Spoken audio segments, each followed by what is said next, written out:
আজকে আমরা উত্তর আর্টিয়ান এবং পর্যাবরণ মিত্র প্রোগ্রামের অন্তর্গত ওয়েস্ট ম্যানেজমেন্ট প্রোগ্রামটি আমাদের স্কুলে করা হচ্ছে। তার অ্যাক্টিভিটি এর পার্ট 2 এর অন্তর্গত how does India manage it's West, অর্থাৎ ভারতের বিভিন্ন শহর তারা কিভাবে তাদের ওয়েস্টগুলো ম্যানেজ করে এই ব্যাপারে আমাদের স্কুলের ছাত্রছাত্রীরা একটা সেমিনার প্রদর্শন করবে। এখানে 4টি গ্রুপ আছে, 4টি গ্রুপের পক্ষ থেকে 4 জন এখানে 4টি শহর সম্পর্কে বলবে। I am Shreya Pradhan. Now I am discussing the waste problem in Mumbai. In modern life, people use plastic excessively, and after using it, they throw the plastic into various rivers, drains, and creeks. From those rivers, drains, and creeks, the plastic finally ends up in the sea. Every year, about 260 million tons of plastics are produced in the world, out of which 10% finally ends up in the sea. Out of this 10%, 70% of the plastic sinks at the bottom of the sea, and the remaining 30% is deposited on various sea beaches while floating. Although Mumbai municipality is trying to clean the sea beach through private organization, new plastic is deposited again through the waves of the sea. These plastics in the sea kills 1 million seabirds, 10,000 sea mammals, numerous marine turtles, and countless fish every year. About 80% of the ocean floor is filled with plastic. It is currently believed that there is more plastic than water in the ocean.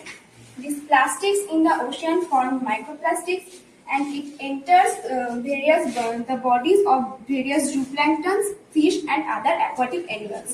They even enter the human body through food and water, causing various health problems. Thus, we saw that there are fossil fuels. Plastics are made from these natural resources. Different types of products are produced from these plastics. Then we use it, and it causes environment pollution, soil pollution, and ocean pollution. But if we can recycle the plastic, then we can use it again. Thank you.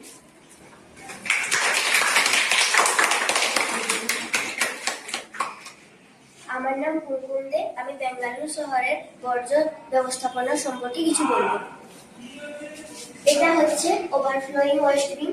এখান থেকে পচা দুর্গন্ধ ছড়ায়। এই West bin থেকে জীবাণু জন্ম নেয়। তারপরে এই ওয়েস্ট বিন থেকে মাছি উৎপন্ন হওয়ার ফলে মানুষের খাদ্যে গিয়ে বসে এবং ডায়রিয়া সহ বিভিন্ন রোগ ছড়ায়। এই ওভারফ্লোয়িং ওয়েস্ট বিন থেকে কাক, rotten fruit and plastic bag, streets আর গার্ডেনে গিয়ে বিভিন্ন জায়গায় ছড়ায়। তারপর জীবাণু উৎপন্ন হয়। এই ওভারফ্লোয়িং ওয়েস্ট বিন থেকে র্যাট, ইঁদুর, প্লেগ সহ বিভিন্ন রোগ ছড়ায়। এই ওভারফ্লোয়িং ওয়েস্ট বিন থেকে রাস্তায় পথচারী কুকুরগুলো আমাদের ক্রিয়েচার প্রবলেম সৃষ্টি করে। এই মানুষ ভাবে যে এই ওয়েস্ট বিন থেকে মুক্তি পাওয়ার জন্য পুড়িয়ে দেওয়া যায়, কিন্তু পুড়িয়ে দেওয়ার ফলে টক্সিন বিভিন্ন ক্ষতিকারক গ্যাস উৎপন্ন হচ্ছে। এই বিভিন্ন ক্ষতিকারক গ্যাস উৎপন্ন হওয়ার ফলে এয়ার প্রবলেম দেখা যাচ্ছে। তারপর মানুষের দৃশ্য এবং স্বাস্থ্যের ক্ষতি হচ্ছে।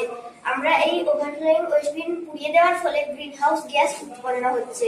তার ফলে গ্লোবাল ওয়ার্মিং ঘটছে। অর্থাৎ ন্যাচারাল রিসোর্স থেকে আমরা প্রডিউসার মানে অন্যান্য জিনিসপত্র তৈরি করছি। তারপর সেটাকে আমরা ইউজ করছি বিভিন্ন জিনিস হিসেবে। তারপর সেটাকে ইউজ করার পর আমরা ওয়েস্ট হিসেবে ফেলে দিচ্ছি। সেই ওয়েস্টটাকে আমরা বার্ন, পলিউশন আর ডিজিজ না করে ওই ওয়েস্টটাকে সেগ্রিগেশন করে আবার রিসাইক্লিং করে পুনরায় প্রডিউশন হিসেবে ইউজ করতে পারি। ধন্যবাদ। আমি আইলামা পাত্র। আজকে আমি কলকাতার আবর্জনা ব্যবস্থাপনা সম্পর্কে কিছু বলতে চাই। এটা ওখানে সমস্ত সলিড ওয়েস্টগুলোকে ধাপাতে এনে করে রাখা হয় এবং তার ফলে অনেকদিন ধরে থাকার ফলে এগুলো পর্বতের সৃষ্টি করেছে। তারপরে যখন বৃষ্টি হয় সেই বৃষ্টির জল এখানে ধাপাতে আসে এবং তার ফলে একটি কালো রঙের তরল লিচেট উৎপন্ন হয়। লিচেটে থাকে chemical, heavy metals R germs.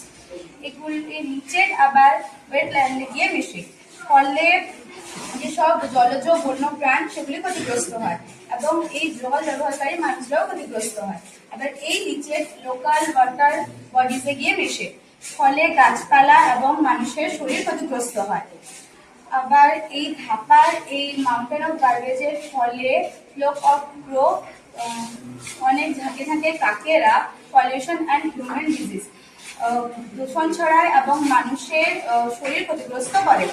Burning of garbage, ঢাকায় আগুন লেগে যাওয়ার ফলে একটা খারাপ গ্যাস উৎপন্ন হয় এবং ধোঁয়াশা উৎপন্ন হয়, ফলে কলকাতার প্রতি 10 জন মানুষের মধ্যে 7 জনই শ্বাসকষ্ট রোগে ভোগেন।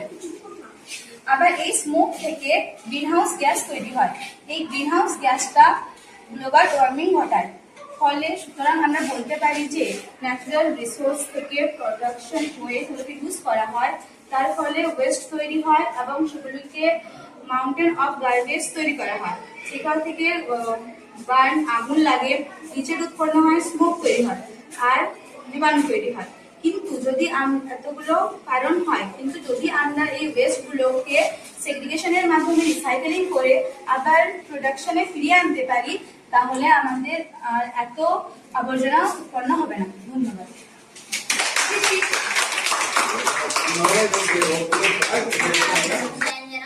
আমি দিল্লি বর্জ্য ব্যবস্থাপনা সম্পর্কে কিছু বলবো।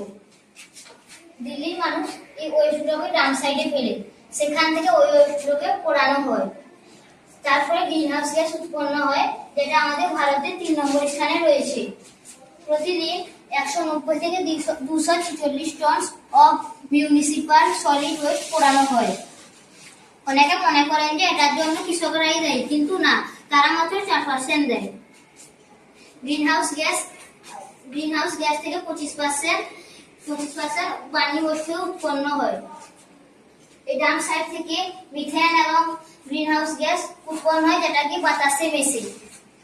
এই বার্নিং ওয়েস্ট থেকে মিথেন উৎপন্ন হয়, কার্বন মনোক্সাইড উৎপন্ন হয়, নাইট্রোজেন অক্সাইড উৎপন্ন হয়, সালফার ডাইঅক্সাইড উৎপন্ন হয়।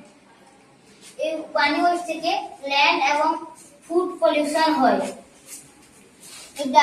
ওয়েস্ট ডাম্পিং থেকে সহজেই আগুন লেগে যায়, তার ফলে প্লাস্টিক, লেদার ইত্যাদি পুড়তে থাকে।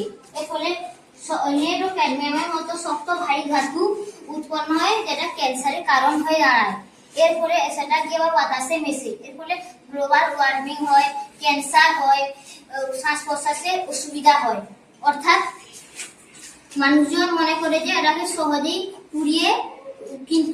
পুড়িয়ে, কিন্তু এর ফলে মূল্যবান উৎস হারিয়ে ফেলা যাবে।